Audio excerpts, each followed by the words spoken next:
Et si Stalker et Destiny avaient un enfant? Que cet enfant mesurait 50 km² avec des factions, des raids, des donjons et du PVP. Eh bien, bienvenue dans Pioneer.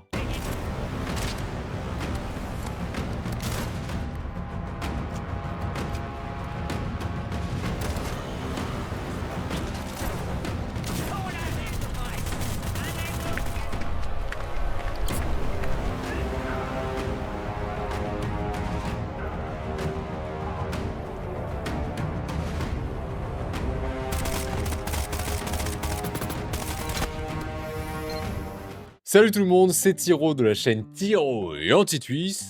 Aujourd'hui on est le 8 novembre 2025 et il est possible de tester Pioneer en playtest sur Steam. C'est un jeu mêlant multijoueur PVP PVE avec une petite dose de survie dans un monde immersif à la première personne. Non sans rappeler l'esthétique post-apocalyptique soviétique. Pas mal celle-là.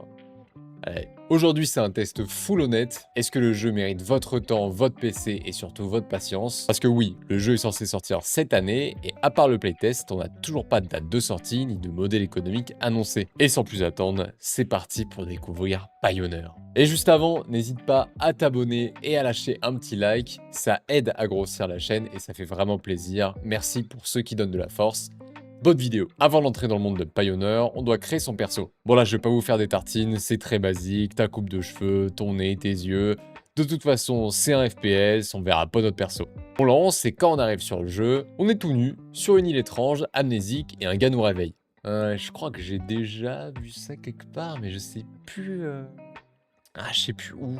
Bon, ouais, le scénario, on sait déjà que ça va pas être hyper recherché, mais soit. De toute façon, moi je suis là pour jouer, tirer sur des trucs, donc je vais rien lire. Premier point, je remarque que le jeu est vraiment beau. Il a été développé sous Unreal Engine 4, et franchement ça fait l'affaire.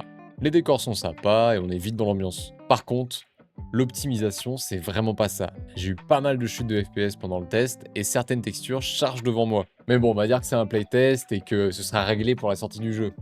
Concernant le gameplay et l'interface, c'est assez basique. On a deux armes à équiper. Au début, une arme de mêlée et un shotgun bien flingué. Quelques slots d'équipement avec des stats et pas de sort activable. Les armes sont par contre très agréables à utiliser. On sent vraiment la puissance des balles quand on tire. J'ai particulièrement aimé l'arme de poing qu'on a eue à la fin du prologue. Il m'a pas laissé indifférent. On arrive ensuite dans le lobby principal où on rencontre les premiers joueurs. On fait quelques petites quêtes à droite à gauche pour aller voir Gertrude, Michel et Didier qui présentent un peu les lieux, donc un deuxième tuto qui prend quand même un peu de temps. Et là je vais pas vous mentir, j'ai bien tout skip parce que ça faisait déjà plus d'une heure que j'étais dessus et j'avais juste envie d'être dans le monde ouvert, à farmer des mobs et les daily quests. Et d'après les trailers, je me voyais bien arriver dans un marécage ou une forêt sombre à la Stalker. Et pas du tout, on s'est retrouvé dans un désert. Bon, et là je rencontre enfin la première menace du jeu. Ces putains de trous de balles qui sortent de nulle part et qui servent à rien. Aïe! Wesh. Aïe! Attends, mais je vais pas mourir de... Mais comment je sais? Les geysers assassins, je te jure frère, je pensais qu'on allait croiser des mobs, moi, pas des pics violets bizarres et des geysers de trous de balles là. Je vous jure, j'ai marché pendant 10 minutes sans trop savoir quoi faire parce que j'avais aucune quête indiquée sur ma map et je n'ai croisé aucun mob. Juste des pièges trop bizarres là, avec des trous de balles qui pètent de nulle part. À partir de là, je me suis vraiment demandé si le jeu était pas un scam. En plus, après le prologue, on m'a même pas filé d'armes, donc je marchais avec mon vieux couteau là. Bon, après, il y avait pas de mob à tuer, donc à la limite, c'est pas très grave, mais bon... Donnez-moi une arme quoi. Bref, j'arrive dans la ville suivante où je trouve une arme posée comme ça. Oh, j'ai un flingue! Et c'est vrai que c'est assez rare dans les MMO de trouver autant de loot à droite à gauche, et c'est pas déplaisant. On trouve souvent des munitions, des ressources, et ça c'est assez cool. Ça donne vraiment envie de découvrir chaque petit recoin de la map et d'aller explorer. Je trouve une quête, et visiblement c'était une daily quest, et c'est parti pour le premier gunfight. Et là bon, les images parlent d'elles-mêmes. L'IA est à la ramasse. Je croyais vraiment que je jouais avec Killzone 2 en 2009. Le pire c'est qu'on voit les mobs sortir des conduits brumeux. C'est comme sur Black Ops 1 quoi, en mode zombie. Je sais pas, un petit effort non? Je sais pas, une petite animation, un truc, non? Bon.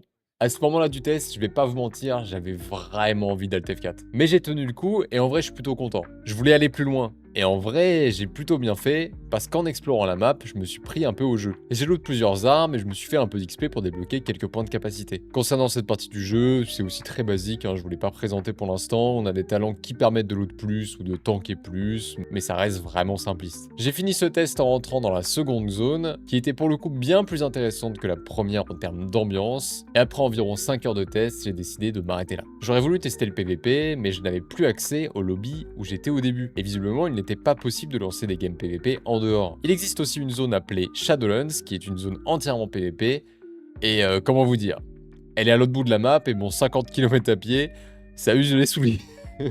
Alors, 50 km à pied pour ne voir personne, ça m'enchantait vraiment qu'à moitié. Je vous ai pas parlé non plus du système de craft qui est aussi assez basique. On fait des quêtes, on ramasse des ressources qui permettent de craft des munitions, des améliorations et des accessoires pour nos armes et armures. C'est plutôt sympa, mais encore une fois, ça casse pas trois pattes à un canard. Et on passe donc au verdict final. Qu'est-ce que j'en ai finalement pensé de ce Pioneer? Alors dans l'ensemble, l'ambiance et l'immersion sont vraiment cool.